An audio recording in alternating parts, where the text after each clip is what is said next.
Siempre pensé que cumplir 38 no tenía nada de especial, una cifra más.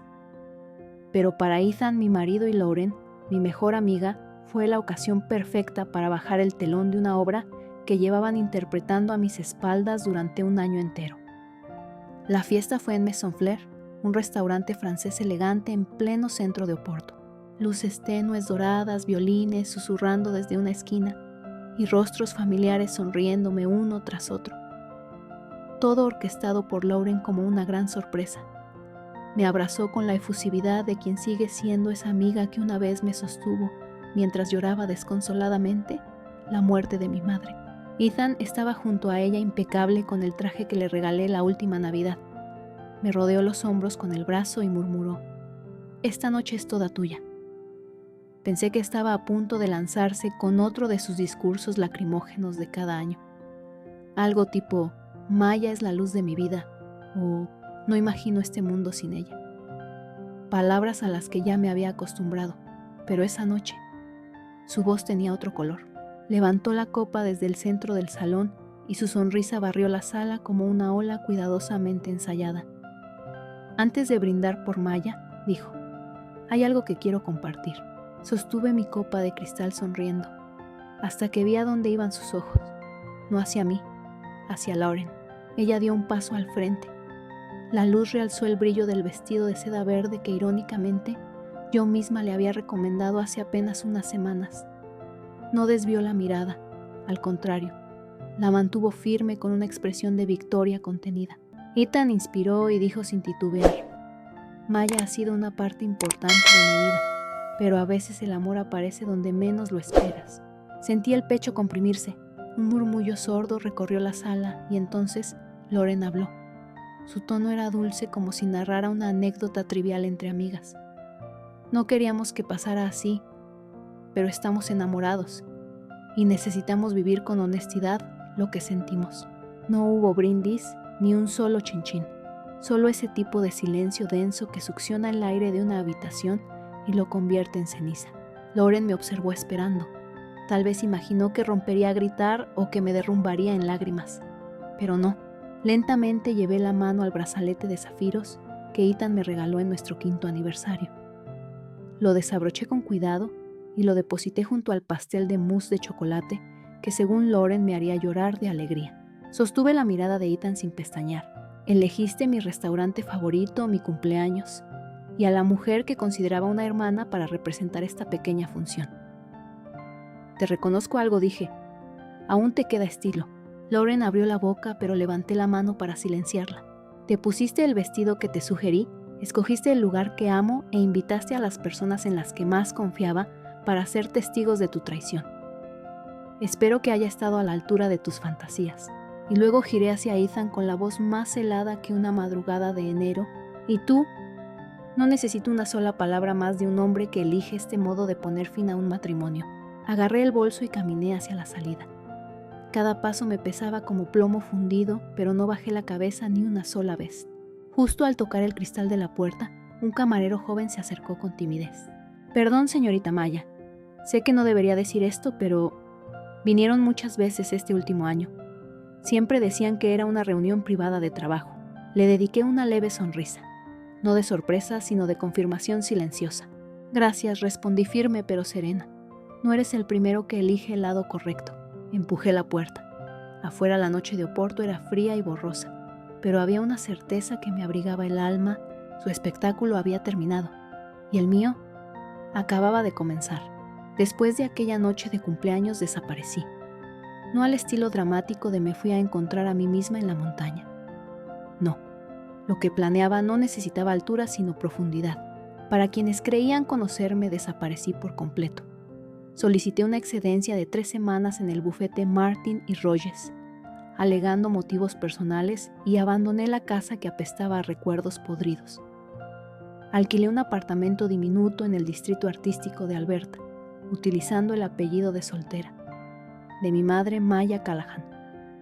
No quería dejar rastro. Corté de raíz cualquier vínculo, redes sociales, amistades, incluso la clase de yoga de los viernes. Apagué el móvil antiguo sepultado bajo mensajes de preocupación, incomprensión y lástima. No respondí a ninguno. La compasión no me servía, la lucidez sí. En los 45 metros cuadrados de mi nuevo refugio, me atrincheré un escritorio junto a la ventana, mi portátil encriptado con el mismo software que usaba para clientes delicados y una pizarra blanca manchada de rotulador rojo. Era mi mapa del engaño. Cada trazo una pista.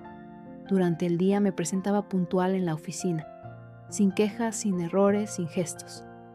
Todos sabían lo de la fiesta, pero mi silencio era más inquietante que cualquier estallido. Nadie se atrevía a mirarme a los ojos. ¿Qué se dice a una mujer traicionada por su marido y su mejor amiga ante decenas de testigos? Nada.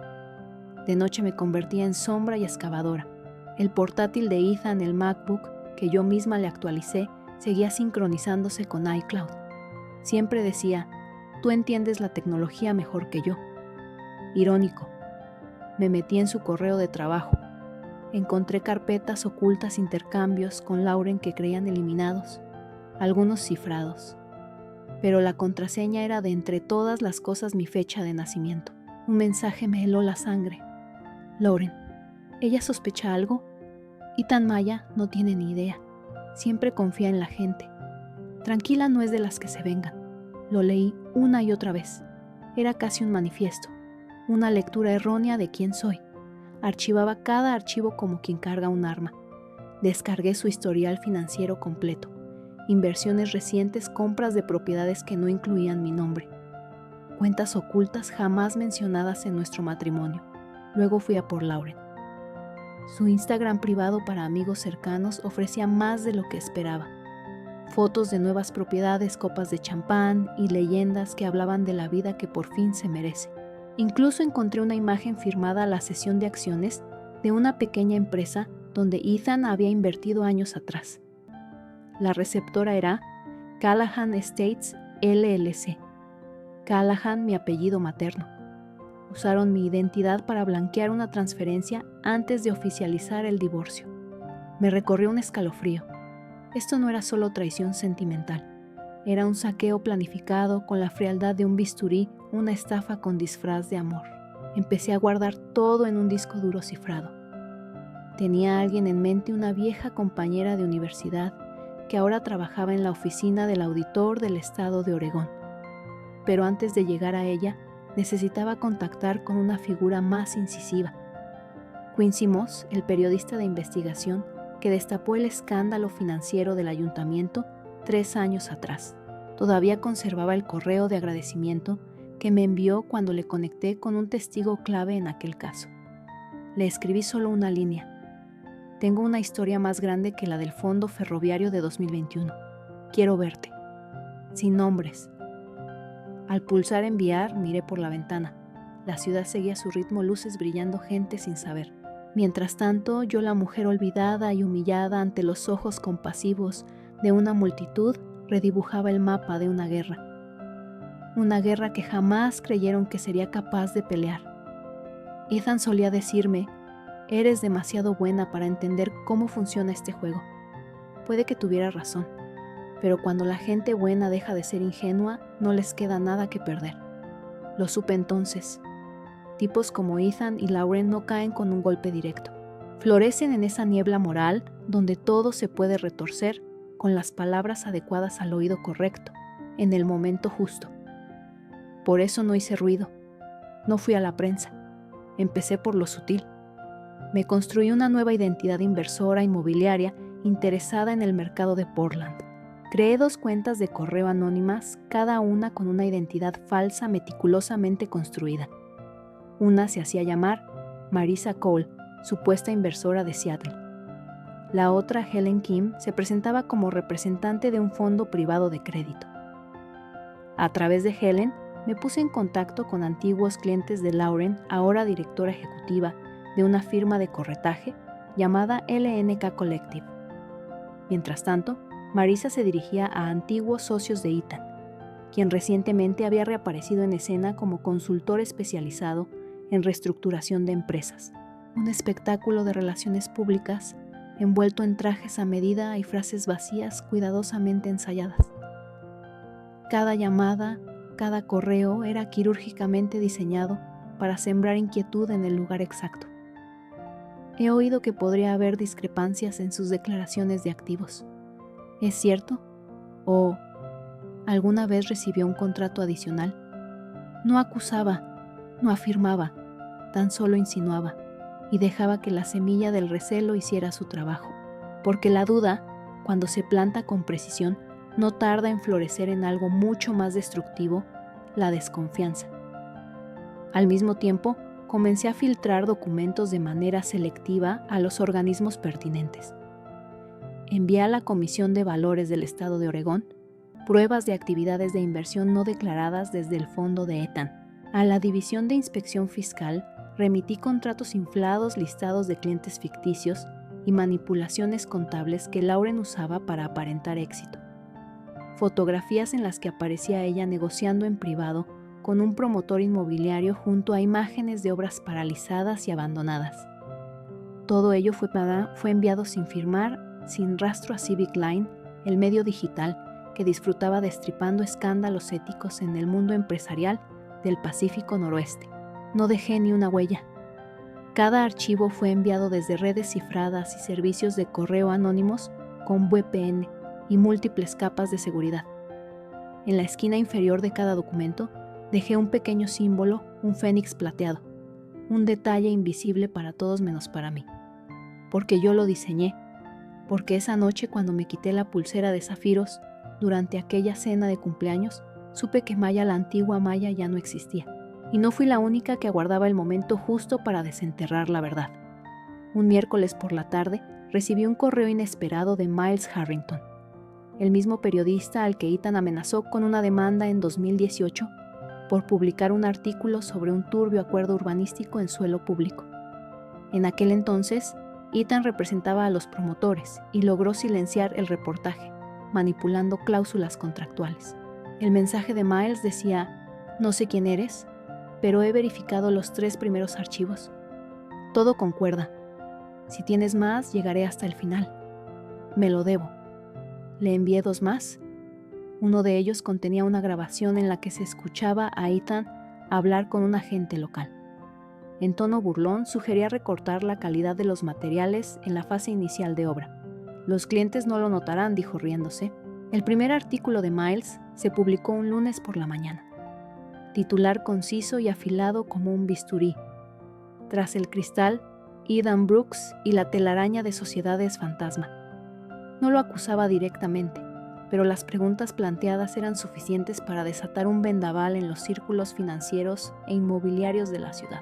Yo lo observaba todo desde la cafetería de abajo, el portátil abierto ante mí, como una ventana a un tablero de ajedrez mucho más grande. No publiqué nada, no comenté nada, no celebré, porque el castigo más eficaz no es el que se grita, sino el que se ejecuta en silencio, hasta que ya no queda nadie a quien culpar salvo a uno mismo. Pero había una cosa que la lluvia no pudo borrar: un vídeo. Una discusión grabada en plena plaza del juzgado en el centro de Portland. 3 ángulos distintos, 3 desconocidos con móviles en mano. En menos de 4 horas ya circulaba por antiguos grupos de amigos foros de derecho inmobiliarias. Y finalmente llegó a los medios. Ethan, con el pelo empapado y la camisa pegada al cuerpo, gritaba: «Dijiste que tenías un plan, Lauren. Me pediste que confiara en ti. Y ahora míralo todo. Todo se ha desmoronado». Lauren, con el rostro descompuesto y los tacones manchados de barro, le apuntaba al pecho con el dedo como un cuchillo. «Es por tu cobardía. Si no te hubieras acobardado, habríamos sobrevivido a esto». Los mismos que alguna vez los aclamaron como la pareja dorada de Portland, ahora le daban al replay. No por lástima, sino por morbo.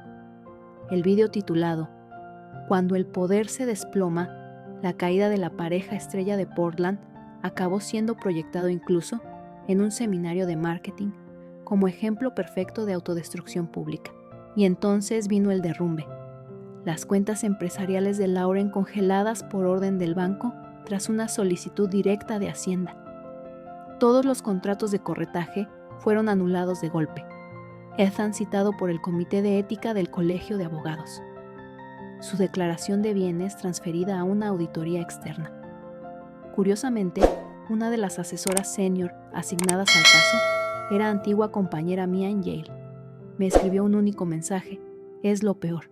Una semana después, el Porsche plateado de Ethan fue remolcado en plena calle. 3 días más tarde, el ático que compartían en el Pearl District apareció en venta rebajado un 20% por debajo del valor de mercado. No les quedaba ya margen. Y lo mejor de todo, yo no tuve que mover un solo dedo. Cuando los engranajes de lo financiero, lo legal y lo mediático se dan la vuelta, ya no hay glamour ni poder. Solo quedan 2 peones peleando entre sí en un tablero que hace tiempo fue volcado. El acto final, el que desnudó su supuesta historia de amor y la convirtió en ruina, tuvo lugar un jueves por la noche en la gala benéfica de la Fundación Mujeres en Ascenso. Lauren se presentó fingiendo entereza envuelta en un vestido de lentejuelas que, según se decía, había sido prestado. Maquillada hasta el exceso, intentando disimular unas ojeras que ni el mejor corrector lograba esconder. Algunos la saludaron por educación, pero enseguida se alejaron. Su madre, Nancy McKay, era la invitada de honor. Cuando subió al escenario, se detuvo justo ante el micrófono. Miró a su hija sentada en segunda fila y habló con una voz cargada de tristeza. Como madre solía sentirme orgullosa de mi hija. Creía que era fuerte e inteligente con buen corazón. Hoy debo pediros disculpas, porque fallé. Fallé al no enseñarle la diferencia entre tener reputación y ganarse la confianza. Lauren se quedó petrificada. Yo lo vi todo desde la distancia. No hacía falta acercarse, la gala se retransmitía en directo. Labios apretados, ojos a punto de desbordarse, las manos aferradas a su vestido, como si con eso pudiera sostenerse. Aquella noche no se quedó a cenar. Se marchó antes de que acabara el programa, sin despedidas, sin excusas.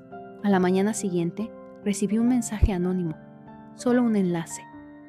Me llevó a un foro privado sobre figuras públicas del mundo legal y financiero.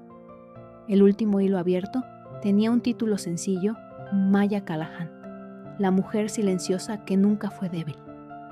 Desde la sombra observé cómo la última fachada de esa pareja se desplomaba. Su amor no era más que un disfraz con purpurina, y cuando llegó la tormenta, lo único que se reveló fueron sus grietas, su cálculo, y el miedo brutal a enfrentarse a ellos mismos. Estaba leyendo un boletín interno de la SEC cuando sonó el timbre. Eran las 22:17. La cámara de seguridad se activó.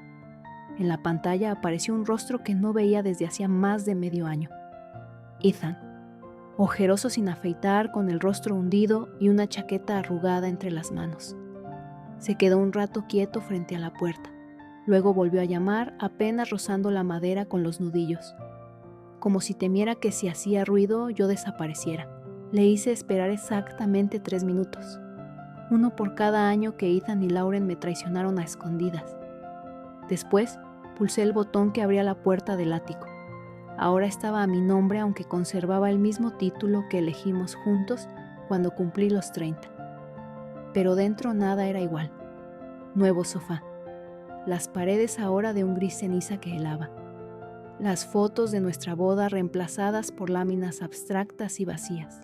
Ethan entró como si pisara terreno ajeno, desorientado, incómodo, como un intruso en su propia historia. Ha cambiado mucho todo esto, murmuró. Incliné la cabeza más por curiosidad que por compasión. No le respondí. Me limité a servir un vaso de agua helada y colocárselo delante con la misma frialdad. ¿Qué quieres?, solté al fin. Su voz tembló mientras me miraba. Maya, sé que lo arruiné todo, pero ya no me queda nadie. Tú siempre me escuchaste. Siempre mantuviste la calma. Siempre estuviste. La única que queda en pie, la interrumpí sin parpadear. Después de que su marido y su mejor amiga la apuñalaran delante de 30 personas. Bajó la cabeza avergonzado. Aquel hombre ya no se parecía en nada al que una vez brindó por mí en mi cumpleaños, y juró haber encontrado el amor verdadero. No he venido a justificarme. Solo quería decirte que lo siento. Me senté frente a él cruzando las piernas con la espalda erguida y la mano reposando sutilmente sobre el mando del altavoz inteligente ya sincronizado para grabar. Ethan estaba siendo investigado por fraude a inversores. Cada palabra podía ser oro. ¿Lo sientes? Qué curioso, Ethan. ¿Lo sientes por mentirme o por pensar que era demasiado débil para devolver el golpe? Sus puños se apretaron. Un leve temblor lo recorrió. No creí que llegarías tan lejos. Exacto.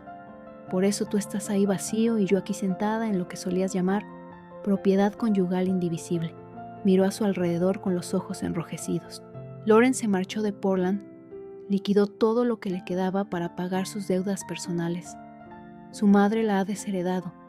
Y yo no tengo nada. El despacho me cerró las puertas. Ningún cliente contesta mis llamadas. He venido porque tú eras la única que veía quién era realmente. Dejé que el silencio se alargara. Lo miré sin pestañear, porque la verdad era que Ethan en algún momento supo fingir muy bien. Tal vez incluso creyó ser un buen hombre, pero lo que yo había ganado en todo este proceso no era rencor. Era algo más afilado: claridad. «¿Te equivocas, Ethan?», respondí en voz baja. «Yo creí en el personaje que construiste, pero ya no necesito creer en nadie». Se echó a llorar. Sin público su drama resultaba patético. Me levanté despacio y caminé hacia la puerta, cada paso calculado. «Creo que deberías marcharte. Y si fuera tú, elegiría bien cada palabra a partir de ahora. Portland es más pequeño de lo que crees». Avanzó cabizbajo, con los hombros hundidos bajo el peso de algo que nunca aprendió a sostener la consecuencia de sus propios actos. Cerré la puerta. El clic sonó como un punto final. Creí que cuando Ethan se derrumbara, Lauren desapareciera y su imperio de humo se desmoronara por fin, me sentiría ligera. Pero la verdad es que el silencio tras la victoria no siempre es paz. Cada mañana seguía sentándome en mi ático, mirando por los ventanales cómo la ciudad latía como si ninguna tormenta hubiese pasado por ella.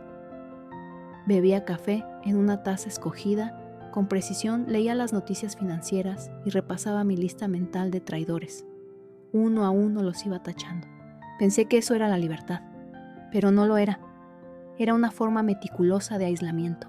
Hasta que un día David Murphy, fundador de un fondo de inversión para pequeños negocios en Oregón, me escribió. Había sido compañero mío en Granton Doyle, uno de los pocos que me envió un correo de apoyo silencioso después de aquella infame fiesta de cumpleaños. Sin preguntas, sin excusas, solo un café y una carpeta que lo cambiaría todo. Estamos reestructurando nuestro programa legal para emprendedores, pero no buscamos abogados tradicionales.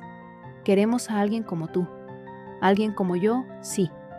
Alguien que vea los puntos débiles, pero esta vez para reforzarlos, no para destruirlos.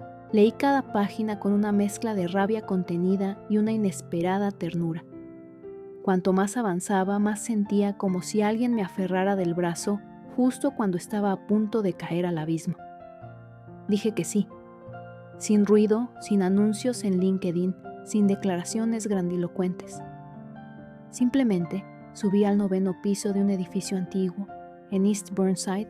Crucé una puerta desvencijada, me senté frente al escritorio y empecé a deshacer el desastre que otro había dejado atrás.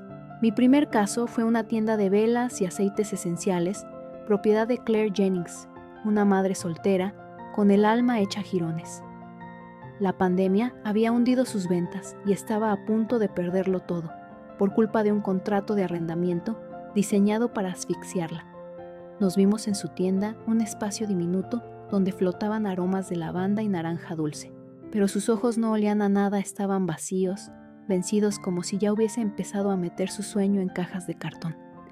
Me senté, abrí el portátil, escaneé el contrato, crucé datos con su flujo de caja y los extractos bancarios. Y entonces lo vi. El nombre en el contrato: Lauren McKay. Se me heló la sangre. No dije nada. El silencio habló por mí. Claire notó mi rostro endurecerse y preguntó con cautela. ¿Conoces a Lauren? Trabajé en su firma. Me despidieron por denunciar a un colega que falsificaba informes de clientes. La miré a los ojos. En ese instante, Claire dejó de ser una clienta más. Era otra víctima, otra pieza rota en el engranaje sucio que llevaba 6 meses intentando desmontar. Asentí. Lo sé, pero esta vez no dejaremos que se lleve a nadie más por delante. Reescribí su documentación legal, renegocié el contrato de alquiler, reorganicé su flujo financiero y la guié para acceder a 3 ayudas de recuperación post-pandemia. 4 semanas después, Claire estaba frente a su tienda recién pintada, con un rincón de café acogedor al fondo. Con lágrimas en los ojos me susurró: «Nadie había peleado por mí antes. Te debo una vida nueva, amo». Le respondí con una sonrisa tranquila, no por orgullo, sino porque por primera vez sentí que no reconstruía desde las ruinas de otros, sino desde los pedazos de mí misma que había aprendido a conservar. Al día siguiente le escribí a David: «Quiero más casos. Si hay algún negocio al borde del colapso por cláusulas ambiguas, mándamelo». Me contestó en 7 minutos: «Bienvenida a la fase de reconstrucción. ¿Estás lista?». Vendí el ático la primavera siguiente, el mismo día en que florecieron las magnolias en Oregón. El agente se sorprendió al ver que aceptaba una oferta por debajo del valor de mercado. Pero había algo más valioso que el dinero dejar ir. La paz se había vuelto mi mayor riqueza. Mi nuevo apartamento era 1/3 del tamaño en la 5ª planta de un edificio de ladrillo rojo con vistas al parque Laurelhurst. Desaparecieron las líneas frías, los silencios huecos. Ahora tenía luz, lino y risas, detalles pequeños que sabían a cura. Elegí cada objeto: cortinas de lino color crema, un cactus diminuto en el alféizar y un escritorio de roble desgastado, donde por fin empecé a escribir lo que durante años solo había habitado mi mente. David me presentó a Pan Alexander Brooks, profesor de estudios mediáticos. Había colaborado en el análisis de contenido de la serie de investigación que dirigí el año anterior. Recordaba su nombre de algunos correos. El profesor Brooks dice que tu manera de estructurar el relato se parece a los modelos de comunicación en crisis. La primera vez que nos vimos, sonrió y dijo: «Solía decir a mis alumnos, cuando una mujer elige el silencio, ten cuidado. Pero después de leerte lo cambié por cuando una mujer actúa, no hacen falta palabras». Alexander nunca preguntó por mi pasado. Jamás mencionó a Ethan, a Lauren ni a ningún otro fantasma. Hablaba de libros de educación y del arce frente a mi ventana, de cómo si se cuida con paciencia sus hojas se tornan rojas como brasas en otoño. No sabría decir cuándo nos convertimos en algo. Solo sé que un sábado por la tarde estaba en mi cocina preparándome una infusión de manzanilla y dijo: «No creo que haya venido a curarte, Maya. Solo quiero ser quien esté a tu lado cuando llegue la paz». Y respondí que sí, no porque necesitara llenar un vacío, sino porque quería aprender a vivir sin blindarme cada centímetro del alma. En mi 42 cumpleaños no hice fiesta. Olvidé las flores y las palabras dulces. Solo deseaba una tarde en calma, una ventana abierta, ya suave, y una copa de vino que no pidiera nada a cambio. Alexander se sentó a mi lado leyendo el capítulo final de esa novela que siempre decía que era demasiado hermosa para apresurar. Yo doblaba una servilleta cuando vibró mi teléfono, un mensaje de un número desconocido, pero supe al instante quién era. «Lauren, has ganado, pero espero que hayas aprendido la lección». Lo leí 1, 2, 5 veces, y solo sentí lástima por una mujer que seguía creyendo que la vida solo tenía 2 casillas: ganar o perder. Respondí con una sola frase: «He aprendido lo que tú nunca entendiste, el respeto propio no se pide prestado». Después apagué el móvil. Ese verano, acepté ser mentora en un programa para emprendedoras en Portland. No para enseñarles a vengarse, sino a protegerse con información, con contratos claros, con preparación y con la confianza justa y bien puesta. Una de ellas, Naomi, de 26 años, había perdido toda su inversión por no leer una cláusula de exclusividad. Una tarde me preguntó: ¿alguna vez te han traicionado así de profundo como para no volver a confiar en nadie? Sonreí, no con certeza, sino con memoria. Las palabras podían esperar. Le conté la historia de una mujer que en una fiesta de cumpleaños se puso de pie con un vestido negro, se quitó una pulsera de zafiros y se alejó de una vida que creía imprescindible. Naomi se quedó en silencio un rato. Luego susurró: «Creo que lo entiendo». Y supe que sí, porque las lecciones más profundas no están en lo que decimos, sino en cómo vivimos después de rompernos. La historia de Maya no trata solo de justicia tras una traición brutal. Es la prueba de que la claridad y la fuerza tranquila pueden rehacer una vida entera. En el mundo real, nadie escapa del dolor o del fracaso. Pero lo que decidimos después, si rendirnos o reconstruirnos, define quiénes somos en realidad. Maya no se detuvo en la venganza. Usó la fuerza que otros subestimaron para escribir un capítulo nuevo, sereno, firme y libre de las cadenas del pasado. ¿Qué opinas del viaje de Maya? ¿Fue demasiado lejos o hizo justo lo necesario para reencontrarse? Cuéntanos en los comentarios y no olvides seguir el canal para más historias familiares que transforman.